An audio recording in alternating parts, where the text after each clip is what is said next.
How's it going, everyone? Welcome back to another episode of Buddy's House of Horror podcast. It is the season premiere, and I'm so excited to get this month underway with you guys, and very excited to bring you my review of the new Saw film, Saw X. What did I think of the film? Did I love it? Did I not love it? You're gonna have to listen to the episode and find out. But before we go ahead and get started, I want to remind you guys, if you haven't already, to please subscribe to my channel and turn on notifications so you know when new episodes of Buddy's House of Horror come out. And if you could give this video a thumbs up and share it with a friend, it would be greatly appreciated. If you're listening to this over on Spotify, Apple Podcasts, Google Podcasts, wherever you get your podcasts, make sure you're subscribing to the show and leaving me a rating and a review if the app allows you to do so. And with that, we're just gonna get right to the episode, so now let's get spooky.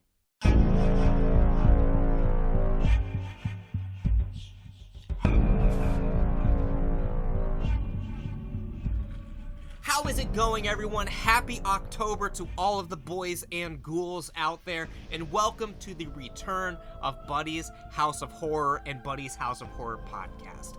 I am very excited to get this month underway with you guys. I'm just going to address the elephant in the room right away because you guys know currently it is not October 1st. So obviously I am not doing a video or podcast every single day for the month of October, but you guys are still going to be getting all kinds of great content from me over the course of the next 31 days. My goal is to get you guys a new episode of the podcast or a new video every Monday, Wednesday, and Friday of this month. There are a multitude of reasons why I'm not doing 31 videos in 31 days.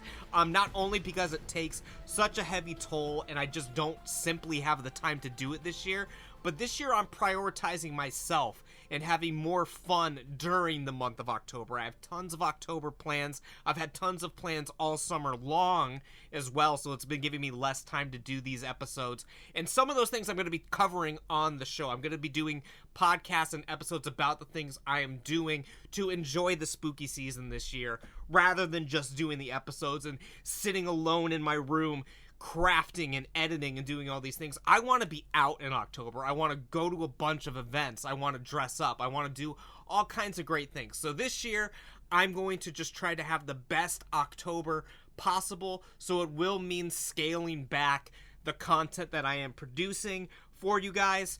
But it's all in great fun, and you guys are all going to hear all of the fun things that I'm going to be doing this month. And I'm going to enjoy it. I hope you guys enjoy the episodes that I am going to be putting out.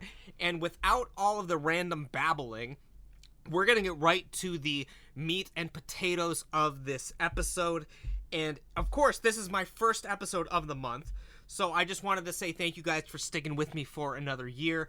Very excited to get this episode going for you guys. You guys read the title. You know what I'm talking about. You had a pre-recorded intro, I would imagine. We are talking about Saw 10, Saw X.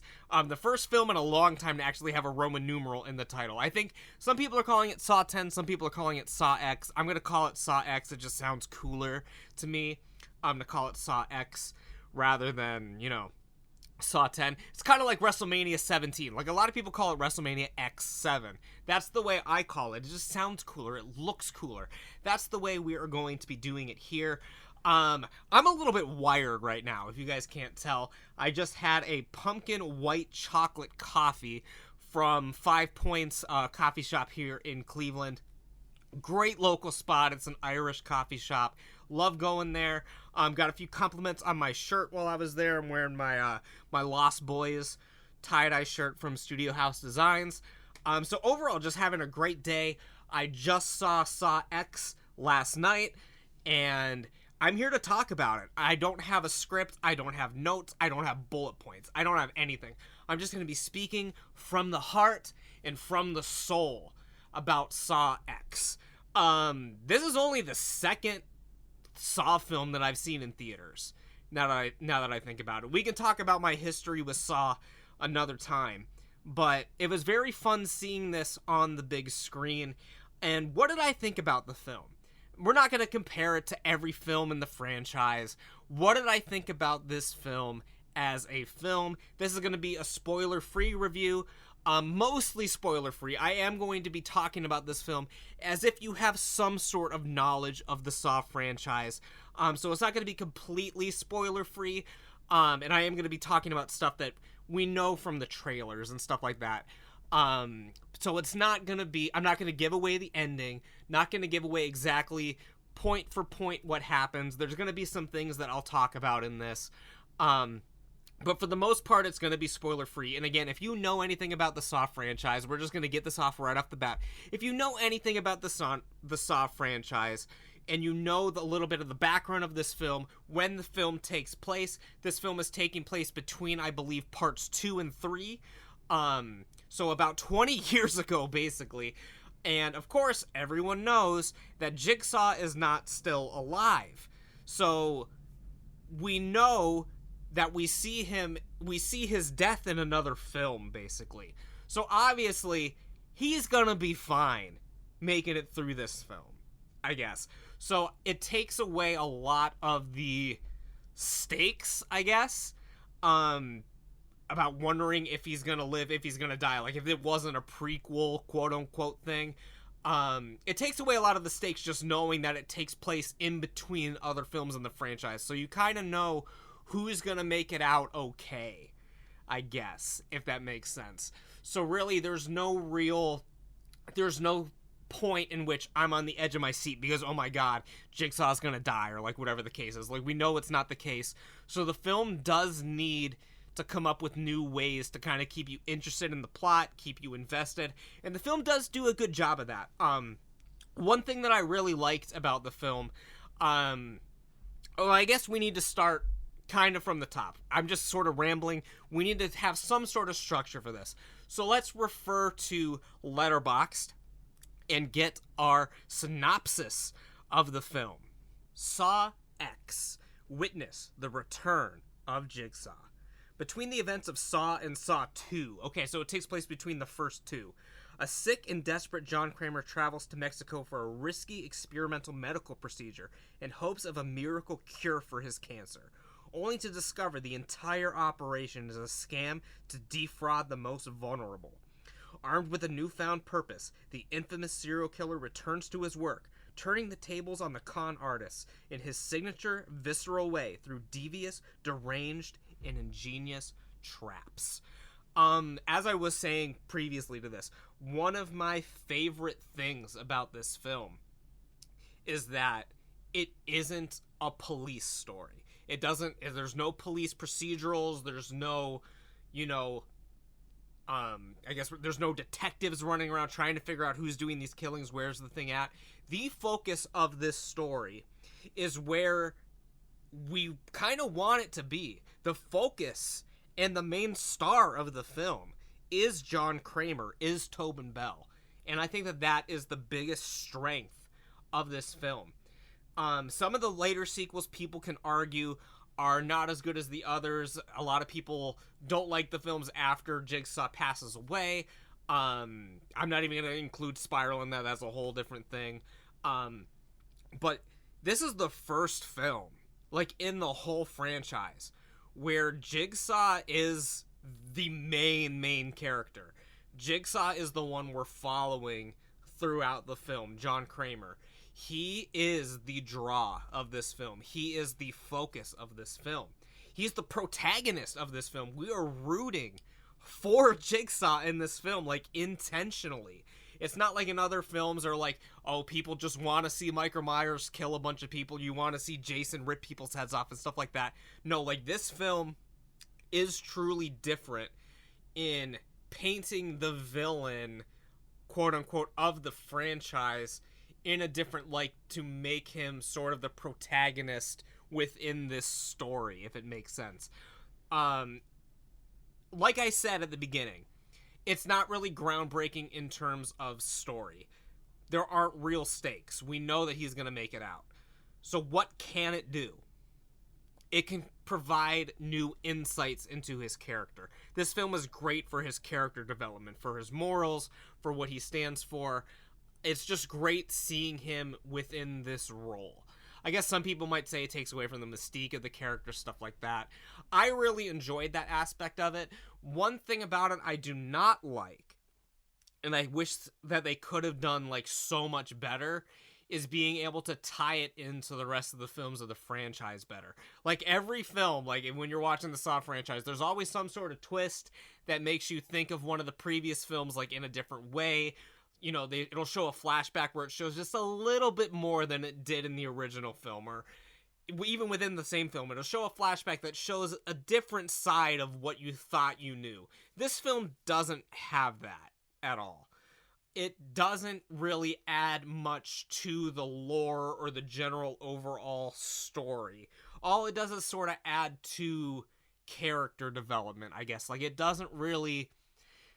Basically, what I'm saying is like, you could not have made this film, which is unfortunate to, like, say this. You could have not made this film, not thought of it, and it wouldn't... There's no lasting impact on the series. You could just disregard this film completely, and it really wouldn't matter at all in the grand scheme of things. It doesn't tie into deep lore or anything like that. It just kind of is what it is. It's like a side story. It's kind of like... I said this to the people I was watching it with. It kind of feels like fan fiction-y. If you can hear my cat in the background, just disregard my cat. My cat's meowing, being ridiculous. You guys know Binker Me Dinker. He was introduced in the Skinamarink episode, Skinamarink Dinky Binky. He is meowing. I hope he's not too much of a disturbance in this. He is very loud. A very loud cat at times. So, anyway, as I was saying, no real stakes. Nothing that really ties into the rest of the series, which is a bit of a bummer.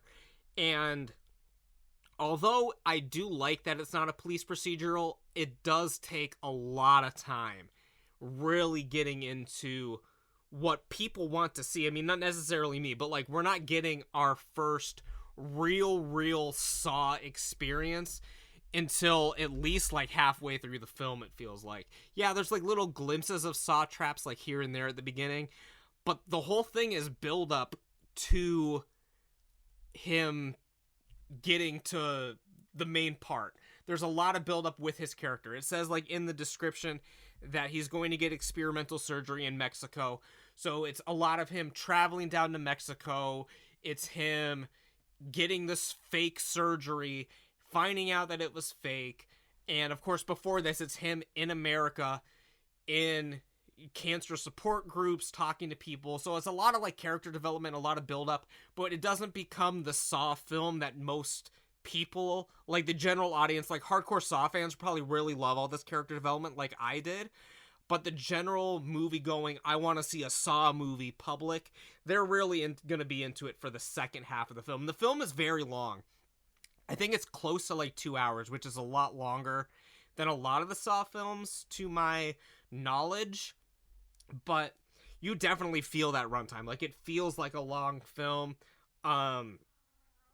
Binky's making some strange noises. If there is a point where I have to take Binker Me Dinker out of this room, I will let you know. We'll pause for the cause, and I will take Binker away.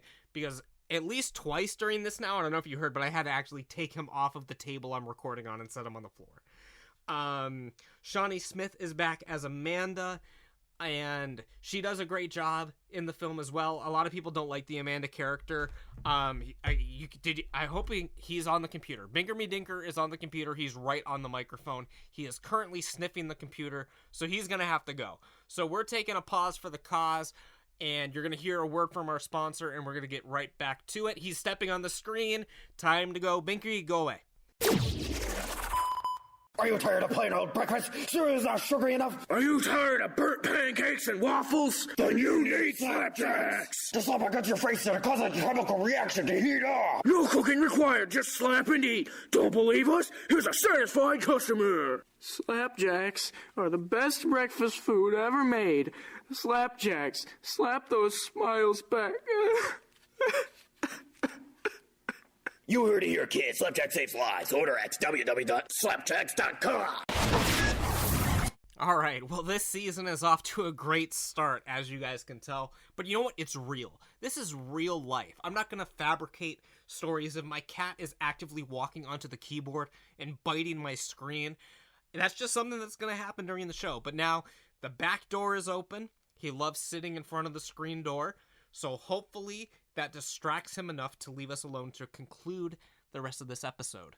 So, as I was saying, getting some of the original cast members back is great, and one of the things in this film I also feel that, like, people are going to talk about is the traps are relatively tame, I guess, in comparison to a lot of the stuff that we are used to. I don't know if it was, like, budgetary reasons. I don't know if it's because it is so early on within, you know, the Saw timeline and lore. Maybe he hasn't really developed a lot of the really great stuff yet. But a lot of the traps in this are very basic. There is some decent gore in this, but again, it's nothing compared to a lot of the films in the franchise.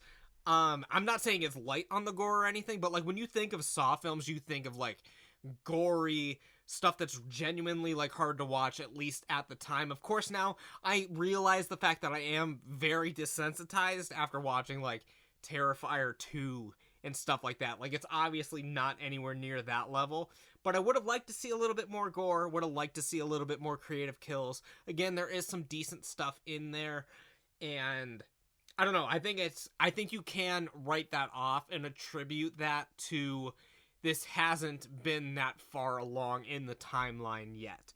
As we read in the description, it takes place between Saw 1 and Saw 2. Maybe he hasn't developed the rack yet. Maybe he doesn't know the scope of the traps that he can create. Maybe this is what inspires to have some of the more elaborate traps, having these be so basic. He's also kind of out of his element, because a lot of the stuff, the traps are like his own devices, right? It's his hideaway. He's developing all this stuff.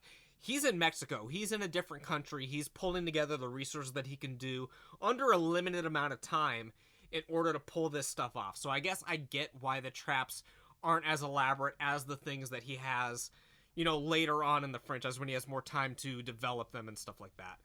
And it's also insane that Amanda can get to where she needs to get to and pull all this off in such a short period of time. So there is a lot of suspension of disbelief in this film, which I can get past. I can shut my brain off and watch a fucking Saw movie and not think too much of the logistics of it.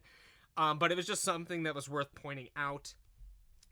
I guess just to kind of address the poster of the film, because the poster looks absolutely ridiculous with the kind of eyeball mechanism thing. That's not part of that's not like a grand finale or anything. That is like right at the beginning of the film, so it's not giving anything away. It is a very hilarious poster. I've seen a lot of memes about the poster for Saw X, but it is what it is. But what did it, like, genuinely, and this isn't the first time I'm going to talk about this film. Obviously, this was a spoiler-free review, so obviously, I'm not going to go too in-depth with all of my deep, nitpicky thoughts. This is just sort of introduction to it. But what did I think of the film? Like, I've said a lot of things that I liked. What didn't I like? Like, I said some things that I didn't like. Some of the main things I didn't like, I addressed. Like, it doesn't really add anything to the story. You could have just not had the film altogether, and it wouldn't have made too much of a difference within the overall story. Like, you can simply just not see this film, and it has no bearing on the rest of the franchise, like, at all. So what did I think of it? Did I love it? Did I hate it? I guess it's very obvious to say, since I've said things that I love and some things that I don't love, it's very, very middle of the road to me. It's very mid. I gave it 2.5 out of 5 stars. That seems to be like the general consensus out of the people on Letterboxd that I follow that have seen it. The general overall rating is at a 3.5 star, but everyone that I know personally that's seen it has given it either 2.5. So it's tough to say. What do I think about it in terms of the rest of the franchise? You're just gonna have to tune into a future episode to find out. Yes, me and Midnight Miles, it's time to break the silence. We've been planning this for a long time, even before Saw 10 was even announced, just because we wanted to rewatch the films, and the timing just worked out perfectly. We're going to be ranking every single film in the Saw series, coming in a future episode, coming out very, very soon for you guys, so I'm very excited to get that underway with you guys. So you're just going to have to see where it stacks up within the other films. So with that, that's really all I have to say. I hope you enjoyed this nice little intro to the House of Horror podcast. Again, tons of great episodes coming out this month, hopefully Monday, Wednesday, and Fridays. So very excited to get that underway with all of you guys. And I'm very happy to be sharing another year with you guys. I think this is the 4th year in a row I've been doing videos in October, maybe the 5th year. I don't know. It's been a very, very good run with you guys. I appreciate you guys sticking with me through all this time. I appreciate you guys listening to these sort of unscripted, loose episodes like this, where I just kind of hit record and whatever happens, happens. Whatever I say off the top of my head is what I end up saying. So, yeah, with that, we're just going to wrap this thing up. Again, Saw 10, thought it was a mixed bag, but what did I think about the rest of the films in the franchise? Where would I rank it upon the films that I have a lot of nostalgia for? Where would this fall out of 10? The top 10 Saw films coming very, very soon. And with that, I will see you guys back here again for another episode of Buddy's House of Horror, coming very soon. Take care and stay spooky.